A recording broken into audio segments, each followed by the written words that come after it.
2024년 11월 6일 약 4개월 전 민주노총 조정진국장, 전국보건의료산업노동조합 조직실장, 기아자동차 직원이자 금속노조 부위원장에 대하여 국가보안법 위반, 간첩죄 등으로 유죄 판결을 한 공소장, 범죄일람표, 판결문입니다. 의제 212호증 2025년 1월 31일 약 2주 전에는 민주노총 경기중부지부 사무차장이 국가보안법 위반으로 공소 제기되었습니다. 판결문을 한번 살펴보겠습니다. 판결문의 내용을 살펴보면 북한 문화교육국은 이들에게 전국의 지사를 만들게 하고 북한의 지령을 받아 전민 항쟁을 통한 남조선 혁명의 완수, 북한 주체 사상에 따른 김정은의 유일적 영도체계 수립을 목적으로 대한민국 전복을 위한 실행 방안을 모의하고 국가 기밀의 수집 및 지령을 수수하고 민주노총 장악을 통한 노동계 영향력을 확대를 기도하고 물리적, 폭력적 수단을 동원한 반보수, 반미투쟁 조정 및 친북 여론전을 전개해 왔습니다. 북한에서 이들에게 내린 지령입니다. 2019년 1월 24일에 내린 지령입니다. 기아차 화성공장과 강주공장을 장악하라. 주요 통치기관들과 화성지역의 군관련 실태를 장악하고 청와대를 비롯한 주요 통치기관들에 대한 송전선망 체계 자료를 입수하라. 화성 평택 지역의 해군 제2함대 사령부, 평택 화력, LNG 저장 탱크 시설, 평택 부두 배치도와 같은 자료를 수집하라. 청와대와 검찰, 통일부 등 기관에 자유로이 대답될 수 있도록 인맥관계를 두터이 하라라는 지령을 내렸습니다. 노무현 문재인 지지 세력들이 집권 여당과 정부의 강경 대응, 집단적 대응을 하는 경우 이들과 연대하여 자유한국당 해산과 관련한 범국민적인 단체가 조직되면 적극 합세하여 박근혜 퇴진을 위한 촛불투쟁 때와 같은 반보수 투쟁 역량을 확보하라라는 지령을 내렸습니다. 현재 민중당이 차지하고 있는 울산 동구 지역구를 무조건 사수하는 데 조직적으로 지원하라라는 지령을 내리기도 하였습니다. 여성 노조 단체들을 내세워 자한당은 여성들을 아이를 낳는 도구로 여기는 여성 천시당, 태생적인 색강당, 천하의 저질당이라는 것을 깊이 인식시켜 보수패당에 대한 혐오감을 증대시키라라는 지령을 내렸습니다. 공수처 설치와 선거법 개정을 반대하는 보수패당에 대한 대중의 분노를 폭발시키라. 검찰 개혁안의 국회 통과가 실현될 때까지 자한당을 집중 공격하라라는 지령을 내리기도 하였습니다. 4월 15일 실시된 21대 국회의원 300명의 인적사항을 5월 3일 모두 제공하였습니다. 고위공직자범죄수사처 설치와 부정선거 의혹까지 들고 나오는 미통당 것들의 적폐물이 선거부정집단, 반통일 세력으로 배격하도록 항의투쟁하라라는 지령을 내렸습니다.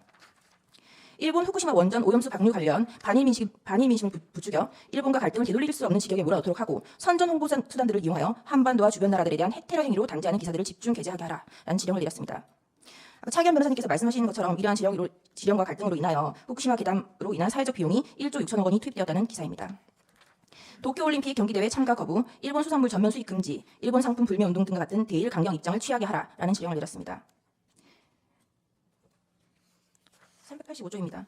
국가보안법 폐지를 요구하는 청원운동 10만 명이 달성되었습니다. 이에 대한 동의는 간첩 지령에 의한 성과라고 칭송하고 있습니다.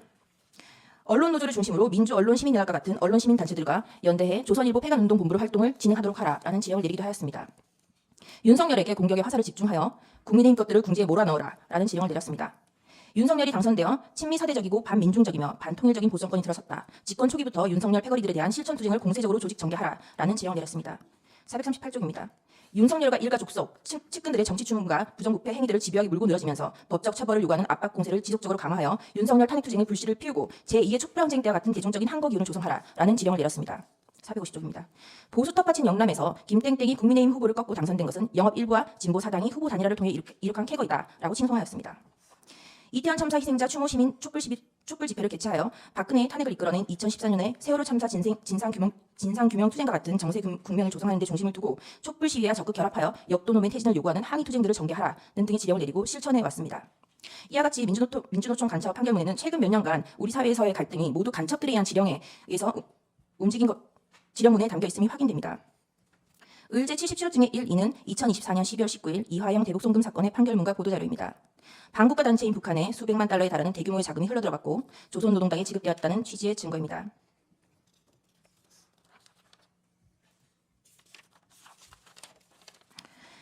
의제 210호증입니다. 대북송금 유죄 확정에 대한 이재명 사법 리스크에 대한 기사입니다. 의제 78호증의 4, 2018년 5월 10일 문재인 전 대통령이 신경제구상을 담은 USB를 김정은에게 전달했고 그 영상 속에 발전소와 관련된 내용이 있다는 취지의 기사입니다. 의제 78호증의 3, 이 USB와 관련하여 산업통상자원부 공무원들이 월성 원전 1호기 감사 직전 북한 원전 지원을 암시하는 파일을 삭제하는 사건이 논란이 되었으며 의제 78호증의 5, 2022년에서야 이 USB를 통일부에서 제작한 것이 밝혀졌습니다. 의제 78호증의 1, 그래서 이 USB에 대하여 어떠한 정보가 북한으로 넘어갔는지 정보공개 청구를 하였으나 거부 처분을 당하여 취소 소송을 하였고 해당 USB에 담긴 정보가 국가기밀 중 상급기밀에 해당함을 확인하였습니다. 그리하여 의제 78호증의 2, 이 사건에 대하여 문재인을 간첩죄 등으로 고소하였으나 각하되었고 그 각하된 이유는 이미 북한 김정은에게 건네주어 현재로서는 그 내용을 확인할 수 있는 방법이 없다라는 것이었습니다. 의제 79호증 2024년 9월 30일 불과 5개월 전입니다. 국가보안법 위반으로 14년이 선고된 청주 간첩단 사건의 판결문입니다. 이와 같이 지금 현재도 간첩들이 압력을 하고 있고 계속하여 공소 제기 판결을 받고 있는 상황입니다. 그리고 국가보안법 폐지 운동이 계속되고 있고요. 의제 81호증입니다. 북한 해킹 조직 김숙희가 10년 동안 현재까지 사이버 공격을 해왔고 국가정보원, 외교부, FBI 등이 공조하여 한미 정부 합동 보안 공고문을 발표하였다는 기사입니다. 저희가 하이브리드전과 관련한 김숙희 관련해서 어떻게 우리 국가 안보를 위협하였는지 여부를 밝히기 위해서 현재 경찰청 국가수사본부 안보수사국에 대한 인증등본 송부 촉탁 신청, 그리고 외교부에 대하여 문서제출 명령 등 신청을 하였으나 현재에서는 모두 기각을 하였습니다. 의제 82호증입니다. 중국인 유학생 3명이 2년간 군사시설을 촬영해왔다는 뉴스입니다. 의제 203호증의 1 내지 3은 1심의 국가보안법 간첩사건의 1, 2, 3심의 판결문입니다.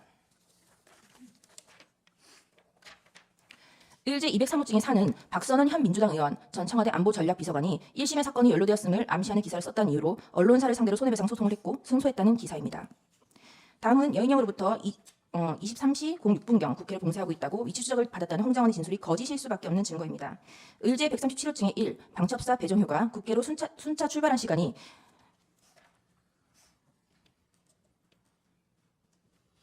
국회로 순차 출발한 시간이 00시 40분, 순차 도착한 시간이 1시 20분경이라는 점. 의제 137호증의 2, 의제 137호증의 2, 방첩사 구민의 중령이 국방부 조사본부 이상민에게 12월 4일 1시 3분경에서야 국회 수소 충전소로 오십시오라고 말하는 사실이 밝혀졌습니다. 의제 137호증의 3, 박창균 영등포소 형사과장은 23시 01분경에서야 비상소집 출근을 지시하였고 00시 18분경에서야 국회 수소충전소로 이동할 예정이라는 상황입니다. 홍장원에 대해서 저희가 증인신문이 종료하고 나서 이러한 순차 출동이라는 부분에 대해서 증언이 되자 마치 축차 검거가 순차 출동과 축차 검거를 순차 출동과 혼동하여 섞어서 일반으로 하여금 오인을 하게 하는 기사들이 많이 송출되었습니다. 출발 지시도 받기 전에 국회를 봉쇄할 수 있을 수는 없는 일이므로 홍장원의 진술은 거짓일 수밖에 없습니다. 의제 129호증 홍장원의 진술 조서입니다. 홍장원은 조태용 국정원장에게 대통령께 전화를 받았습니다. 대통령님께서 원장님이 미국 출장을 가셨는지 아셨나 봅니다. 라고 명확히 진술을 하고 있습니다.